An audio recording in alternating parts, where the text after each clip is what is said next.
let's say A. Yeah, it helps me get up. We've got our thing going.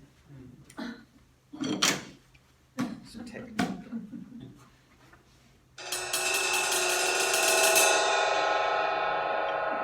Class is in session. Thank you.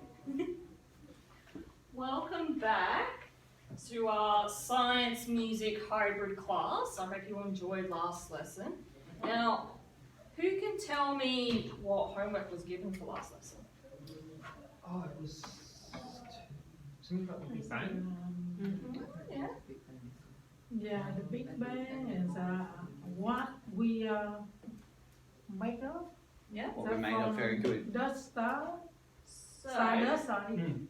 from where we left off, we covered the Big Bang, the start of the universe, start of space-time, everything that we see in this room, and we established that matter, which is everything you can see, touch, feel, taste, everything in the universe, is made up from atoms, and these are represented by our periodic table of elements.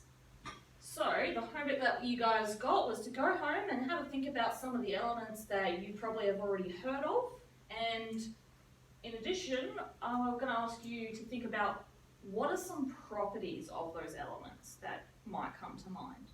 So do it in sort of pairs of two, have a chat with each other for a couple of minutes, and then we'll report back. So what a question again? So what are some elements that you have sort of known about previously without having interacted with this before? And what would be some of their properties? Okay. So physical, chemical. So we got sweetness, right? Does everyone remember what elements and atoms? Yeah. Yeah, okay. We'll refresh it. Yeah. Yeah, right, we'll come back to it. Yeah. Such as water, water, and elements for use molecules and molecules produce matter, some matter with this carbon property that we can Elements is the close between favorite. fabric or fabric. I don't know what's That would be an So what element. order do they go in? That's a material made up of elements. Yeah. elements, carbon. So you're more thinking like, And then say like lithium. Right, so you got your metal. Diamond is part of carbon. Yeah. Oh, I don't have diamond at home. I have Bitcoin. So natural elements are very easy to read. So, okay, so it's talking about actually, we say gold, right? Alright guys. Yeah, do you know it's a strand of metal or something. Yeah, we got copper. So here's some great examples over here, Sarah. Yeah, some great examples. Yeah, some great examples, and I'm hearing a good discussion in here. So we'll start with this group then. What are some elements and some properties that you guys thought of? So we were talking about different groups, so like gases, metals, other, and anything else that came to mind. So we're thinking about the metals, so like copper, lithium, all of those ones. Mm-hmm. So we're talking about also like melting points too, how they react to heat.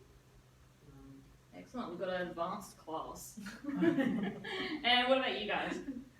Some similar conversations, different? No, very different. We went more specific and just chose like random ones we remembered, like oxygen, carbon, iron, and then tried to list off things like you said about filters. Yeah. It's like carbon filter. Carbon. Yep, so you're thinking about the real world application of these elements as well, and how understanding their properties can lead us to new technologies. So, if we have a look, we'll have a look at this one. I might get a little bit bigger for us. Now apologies, the periodic table is made up of a bunch of these little tiles here. So for example, we have copper, which the atomic symbol is Cu. Or the chemical symbol, atomic symbol, periodic tables will say different things, but they pretty much mean this big old identifier right there. That's what we know. When we see that in a chemical formula, we know, aha, copper. And with that, we know that its atomic number is 29, and its atomic mass is 63.5. Atomic mass, we don't have to worry about too much at this level. It will come in important in later years, like year 11 and 12, when you start calculating reaction rates and how much of one chemical you need to go with another to properly make compounds. So that is just a little bit of a tidbit, but it is also an identifier for that atom there. So let's have a look at the atomic number. Can anyone guess what the atomic number might stand for? Its order. Its order, yeah, in a way it is, they are placed in order from 1 to however many elements that there are. What? Any other guesses? Their molecule structure. Structure is key, that's important. Why do you think How number one many, is how number many one? like those, like, I don't know how to say it, but just those equal, like, the symbol of equal, how many do they have? Or, like, single, like, I just don't know. Yeah. Yeah. So I just don't know what to say. the atomic number actually stands for how many protons that element or that atom has. We will go into atomic structure in a little bit, but for now, just know that 29, that's how many protons there are. And as well, because these elements in their pure form are not charged, how many electrons would we need to match the protons if the protons are positively charged? We need Two. the same number.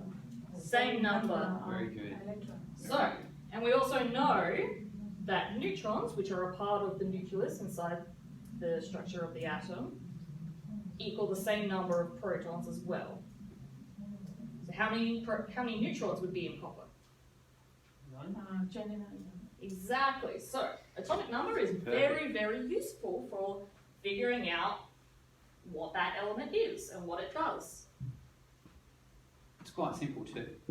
So now this looks scarier, but as we saw just before, we have up there how to read each tile, and each tile gives us, always gives us the atomic number, the atomic symbol, its name, and its atomic weight. Now, like someone said, the order, as you can see, we've got what, atomic 1, we've got all the way bounced back over here to 2, and then we go back to 3, and we read across as each row comes across. So the positioning of these elements in this order is very, very special. Can anyone tell me why? What is so specific about the order? So why do we jump from 1, which is the hydrogen up there, over to 2, all the way in the far column? Something to do with the way they're grouped? Do they have certain categories that they need to be placed in? Yep. Yep. So, what we can also see from this table is it's color-coded in a way. And these colors look different on all sorts of different periodic tables, but at the end of the day, they all tell us the same thing. Over here is this, doesn't quite show up as well on this, but you will get a printout of this that will show you. There is a diagonal line here. And this is kind of like a big divider of the periodic table. Everything on this side, what could it be? Does anyone tell me what do all of these have in common from that diagonal line? I think on this side, all the elements can react to oxygen better than the other side. Partially, but you're on the right track. You're on the right track. So they have, you could say they have similar properties. Yeah. So all of these are metals. So they all have the same properties. On this side of the line, we've got a couple different groups, but these are all considered non-metals. So what about this blurry bit in the middle, these lines here? What do you reckon they would be? Do you reckon they would have properties of metals or properties of non-metals? Somewhere in the bit Winner, winner, Needle. chicken dinner. They have both. They do. And these are known as our metalloids. Sorry? Metalloids. So they're a combination of both. So if we can go through, let me just bring up my notes real quick. So metals have properties such as being shiny or lustrous. So this symbol here is made of a metal, it's shiny. Ooh. Makes a lot of noise, but it is shiny, has lustrous. And they are also malleable, they're good conductors of electricity. So copper, we know, wonderful conductor of electricity. That's why it's so important, that's why it's so expensive. We want it, it's great for our infrastructure. They also have high melting points and are good conductors of heat and have high density. Non-metals, on the other hand, do you reckon they're good or bad conductors? Bad. Bad, very bad. So, as we know, what is it? Carbon. Not really good at conducting heat, not really good at conducting electricity. Therefore, it is on the non-metal side here. So your metalloids are that combination of both. So they can also be shiny like a metal, but they can be brittle like a non-metal. Do you guys understand that concept? Give me like another combination of what a metalloid could be based on this information that I've just given you.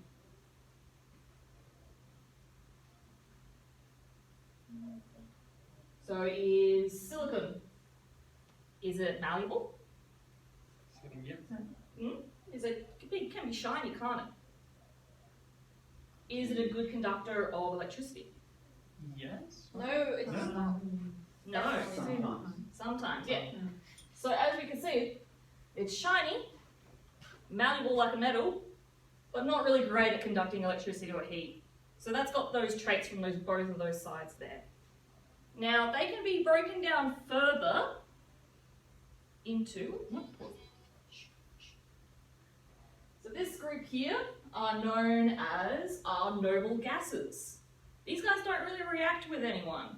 They kind of just hang out, they chill, they're very noble, they think they're above us all because they don't react. Next to them we have our halogens. Some of them are quite reactive, like chlorine for example. We know that pairs up with a lot of stuff. What's a compound that you know has chlorine in it? Swimming pool. Yeah, swimming pool.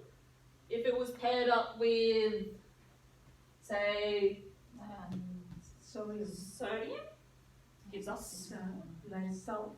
yeah, gives us normal table salt. But by themselves, they can actually be quite toxic. So it's an interesting thing. Understanding how to read this periodic table will give us clues as to how something will react with something else. For example,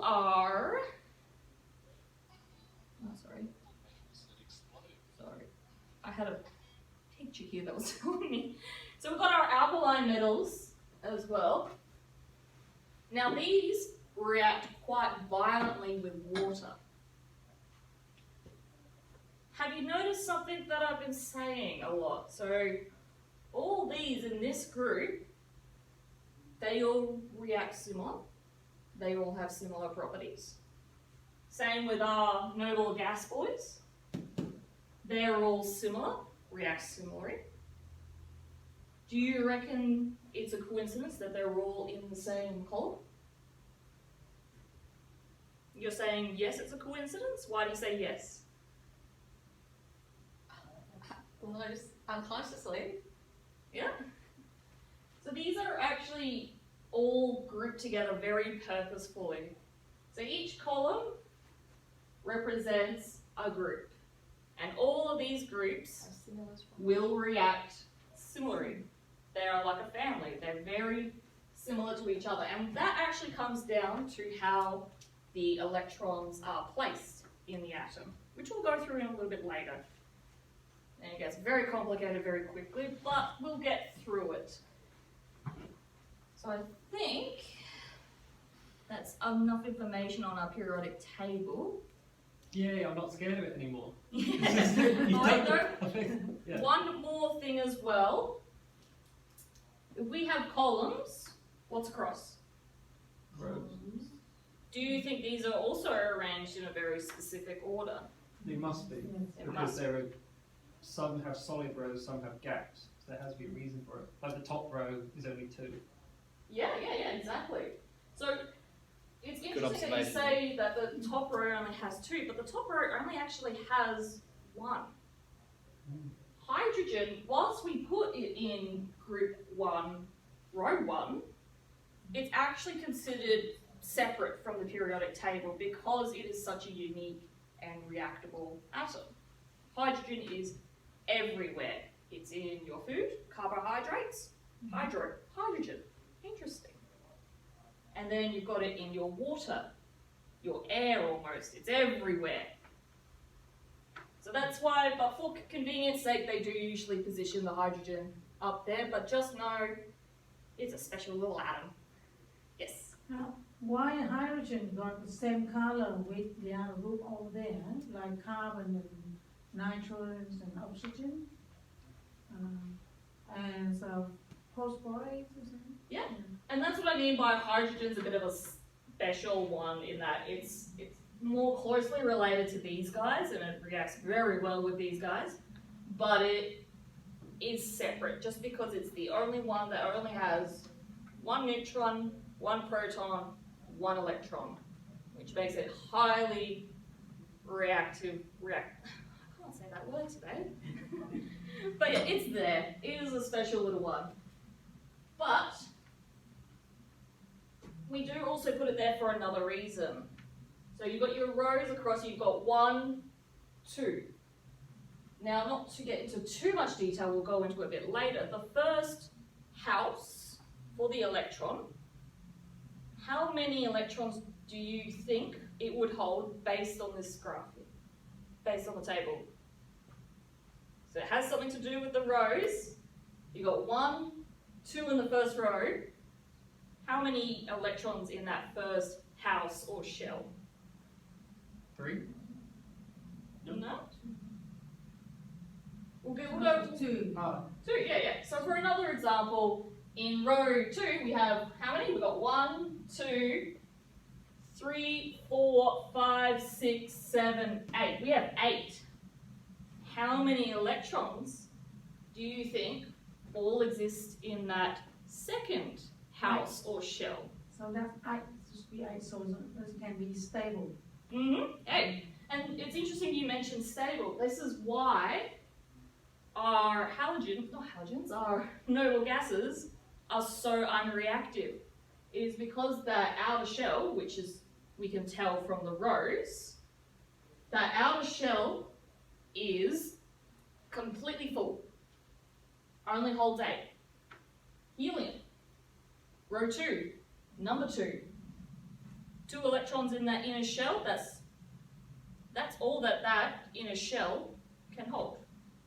So keep that in mind. We will go through it in more detail. Don't worry if you're getting some blank faces right now. But this is how we interpret the periodic table. Our columns or groups tell us which ones are most similar to each other, and our rows tell us which outer shell is being filled at that time and how many electrons are in there. We have a big gap here because these are your transitionary metals, and they have something funky going on with their shells, which we will find out in year 11 and 12, I believe. So just know that's a funky group for now, but we'll continue past it. So, activity time. Finally, after all that information, we finally have an activity. If you want to, one for everyone, and then periodic table for you. One for you. One for you. One for you. You turn the light, so we got enough light back there, guys. you guys got enough light? Who wants to do a bonus one? Me! Alright, yeah, bonus one. We were supposed to have another student, but Is it worth you? Should we demonstrate one? Is that? No, I've already got a demo one. Okay, sorry. Oh, there Okay. it is. Yeah, sorry. I thought that might have been your demonstration. Alright, so in this task you guys have been given a mystery element. Alright, so you will use the clues and your periodic table handout to figure out what element that you have and find out through two different methods using your clues. You should be able to use you should be able to find the element through two different ways using your clues. Got it. Yep. So as well, just before we get that, we're going to have there's whiteboards. Congratulations. Alright, we'll do it back here, but that's fine. Okay, I done. I got my element. Yep. So if you have a metal, you come stand by the metal station. If you have a How many protons would be in this element? non-metal, you can stand at the non-metal station, Yeah. and then What does we will make 16. It's very simple. this one So which one was yours? So how many protons would be in Metalloid yours? station. 14. Yes. So there's actually Metalloid station over here. So once we, And if you have finished early, you can help some friends to How many figure it out protons? as well. Perfect. Yeah. so I think we're starting at the I'm here. which element to find. How many protons would be in Let's go to the station. 29 is the number of protons is exactly equal to the atomic mass. It's really quite simple outside of it. So we all, you only got the metal, right? Alright, so we've got non-metals over here, metalloids, and metals at the back there. Hello. Josh seems to be neither here nor there. I wonder what he is. Oh, what is Metalloid? Oh, sorry, Yeah. Metalloid, yes. Yeah. This is the line. All of these are Metalloid. I think so. Somewhere in between. I think so.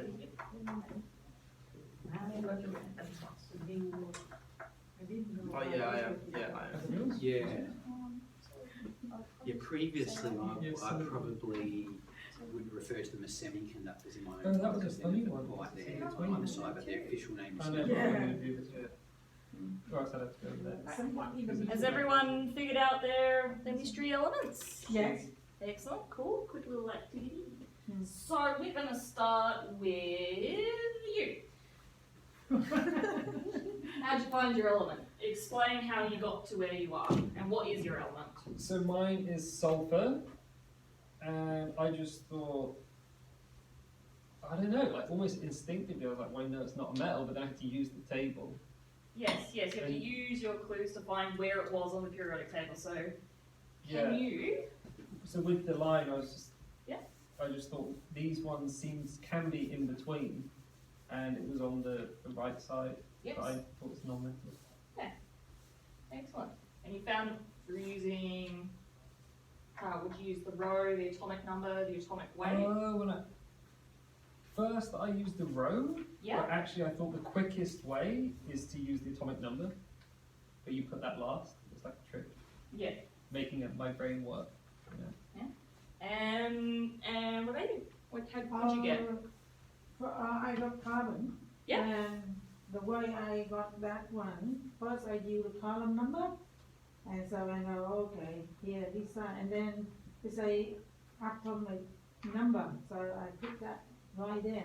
Exactly. So there's several different ways that you can come across it. And how did you go with a metal? Mine is copper. I just follow step by step column, atomic weight, and then go in the form. Yeah. And so before you even looked at your periodic table, looking at your clues, could you tell whether or not, or have a vague idea of whereabouts your element was going to be based on the property given? Yes. Yeah. Yeah. So that almost automatically directed you to either the far left, far right of the map, or in your case, in that this weird squiggly bit. Yeah, excellent. So we can all take our seats now, and we can all read the periodic table and find out where specific elements are. Great. So now we'll pass over to Dave, who's going to explain to us a bit more about atomic structure and finish up with a nice activity. Alright guys, so I just want to sort of break it back down to the simple ideas of protons, neutrons and electrons. I just want to double check we've got that understanding going on. So if we have an atomic number of say 4, how many protons have we got inside our 4? So it's really quite simple. So if we have an atomic number of 5, how many protons have we got? 5. Exactly, yeah. So it's really quite simple. And then how many electrons do we also have in that atom? The same number? The same number.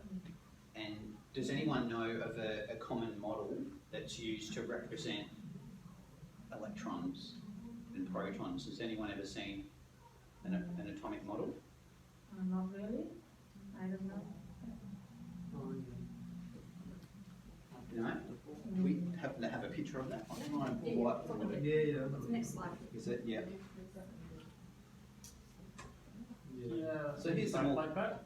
Yeah, so this is what we refer to as a model, and it's not exactly how things are, but it helps us understand it. So we've got silver, it's the atomic number 47. Inside here, how many protons have we got? 47. 26 or 47. Silver 47. 47, yeah, it's really simple, guys. So the atomic number will always tell us how many protons are inside the nucleus of an atom. And then we also have the same number of electrons. The interesting thing about electrons is the way they arrange themselves into like what's referred to as shells. So up here, we have 2 in the first shell, followed by 8 in the second shell, 18 in the third, 18 in the fourth, and one last one. So that should add up. Anyone good at maths here? Can we add up all those numbers? I'm guessing 47. 47, perfect. So number of protons equals the number of electrons. have to be the same. Yes, and this is why it gets the atomic number, 47. So where's a neutron? Neutrons also sit inside the nucleus. Okay. And just for simplicity, we mostly talk about protons, but there is one neutron. The exact same number of neutrons sit inside the nucleus. Yes, it kind of acts like a gluing agent almost. There is a thing called something about nuclear attraction, gravity attraction, but we don't talk about that at a high school level. That's really not introduced until the university level, where we start viewing electrons not as particles, but also as waves. Yeah. But for now, know that they are particles and they sit in shells like that. Yeah, and so if you look at your periodic table, guys, the first shell is represented across the top here. So you see we've got 2, then the next line we've got 8, and then the next line we should have 18. Should be 18. the third line 18. This fourth line is 18. Yeah. We'll have to ask the The scientists. third one gets skipped because of the interactions of subshells, but that kind of explains why the transitionary metals have dropped down a little bit there, and they're not included in some of the third row. They're included in the fourth row. But we are not going to be looking at that stage. But that is why there is subshell filling, and that dictates the specific order of how electrons fill those subshells and shells. But today we're just going to be looking at structure. So if we had an atomic number of 5, guys, how many neutrons have we got? What is number 5? Number 5, so Well, 18. 4 on. So we'd have 5 protons in the nucleus, and then we'd have also how many electrons would we have in that atom? 5. Yes, correct. And then those electrons sit into shells. The first shell has how many electrons in it? 2. 2, exactly. And then we've got how many electrons then left if we were 3. 3, that would then sit in the second shell. And then we're done with that atom. That's how it would be arranged. Is everyone following that? Yeah, I think Yeah. you're all. So do we have a rule to know how many electrons in every cell?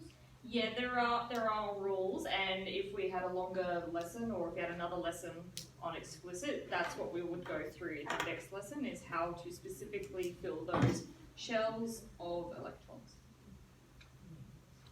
Right. So what I want to do actually is to, at this point, we're going to do a little bit of a musical interpretation of the electron shells, just to get you to think about that.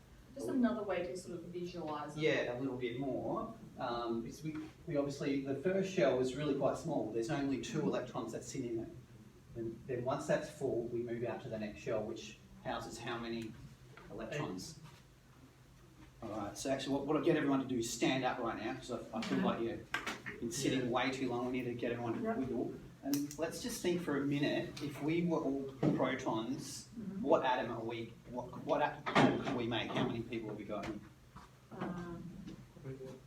Including us, yeah. You're 1, 2, 3, 4, 5, 6. There's 7 us, so we're going to be number 7. Nitrogen. Phones off in class. Excuse me, miss.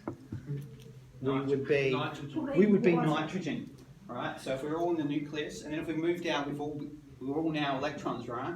But how would we need to be arranged? We wouldn't just be here. Okay, so like 2 of rings. us in the Yes, first there'd cell? be 2 in the first shell, and then there's how many of us are left? 4.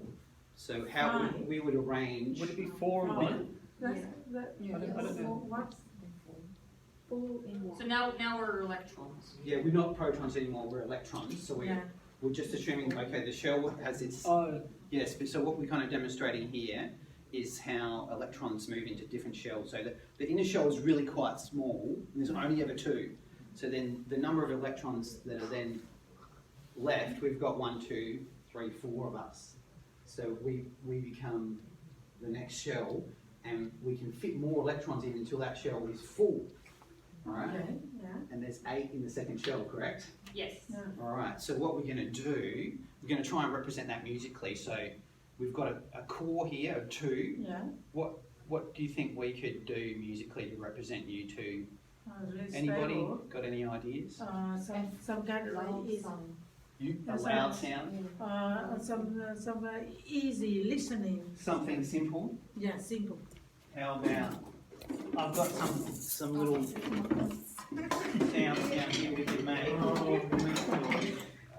So you're going to be 2 electrons in the centre shell. Yeah. Now, but what I want you to do is think about the idea is that you're both equal, sort of taking up the same amount of space. So my feeling is that you'll want to alternate your sound, so you yeah, so you make a sound. Alright, I think that's our initial one. See, our initial is pretty solid. It's not doing anything now. It's just going to sit like Yeah, that. because we satisfy between ourselves, Yeah. right? So what I want you guys just move over there a tiny bit and keep your shell going. It doesn't stop. Electrons don't stop. They never sleep. They never get tired. They're always going, right? Yeah. Full beans. Now, guys, we're the next shell, and we've got to fit around this somehow. How could we? Sound we could make that would be complementary, but not overpowering, considering we are a bigger shell. How about a steady clap? I was thinking like a hum. Yeah. Hum. All right, just pause for a moment. I just want to teach you guys a bit of directors. Each one take one of these. What we're going to do is, because we're a little bit limited on instruments, we're all going to be electrons on this symbol. We're going to be the next shell. Now, just hitting, there's 2 ways to hit a crash cymbal. One's often with the side of the stick, makes a very large noise. It's not going to be great for us to model this. So we often hit this in what's called a ride format, where we just go like that. So everyone just give it a tick once. Yeah, very good, very good. I think that's fine. And then so what we're going to try and do, we're a shell, we're going to take turns fitting it.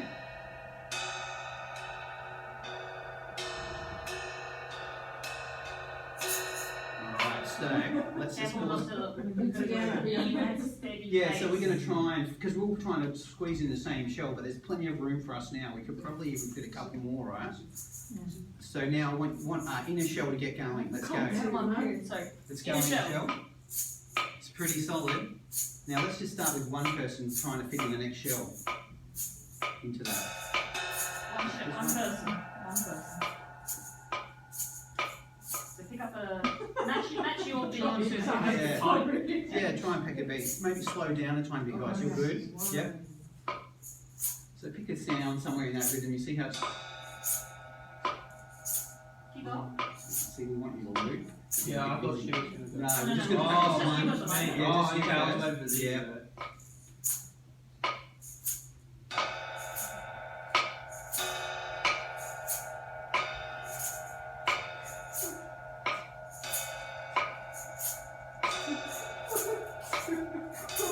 Now, can we hear where he's positioned himself? Is he regular or is he a little bit around? He's moving around a little bit.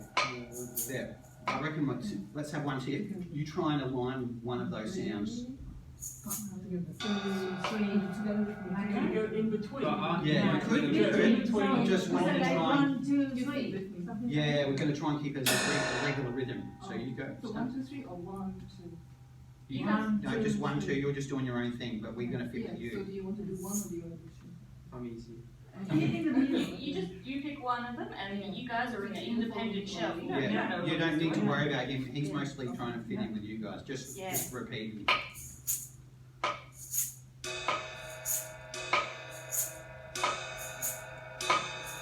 There it is, Josh. Keep it up. Very nice.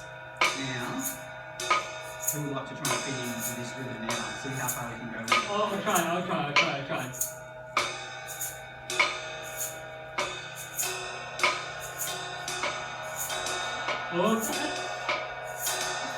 Alright, come on, fit in somewhere.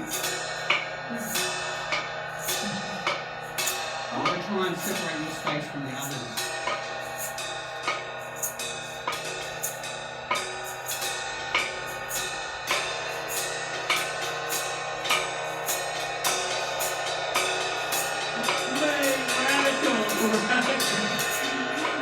You can see what happens as more and more electrons are trying to fit into this second shell. It gets quite busy, and you can kind of visualize the idea at some point this is going to kind of get full, and we're going to need another shell to do any more. We could. How are we going for time? I'll just make a quick point as well. If we want to gather in and have a look at our periodic table of elements, can you see it? So, as David was saying, as each shell fills up, it gets a bit more hectic, gets a bit louder, definitely. As we also fill up these electrons, shells, what can you tell me about the atomic mass? Does it always increase? Have a look. I know it's a bit varied. They increase across the line, right? Yeah. So they increase as more particles are added. Yes. So this is another way that we can represent. So the louder our performance piece is, the larger the element will be. Is that done by weight or am I like up? There's an atomic weight. It's used in sort of molarity and molecular calculations of reaction rates and whatnot.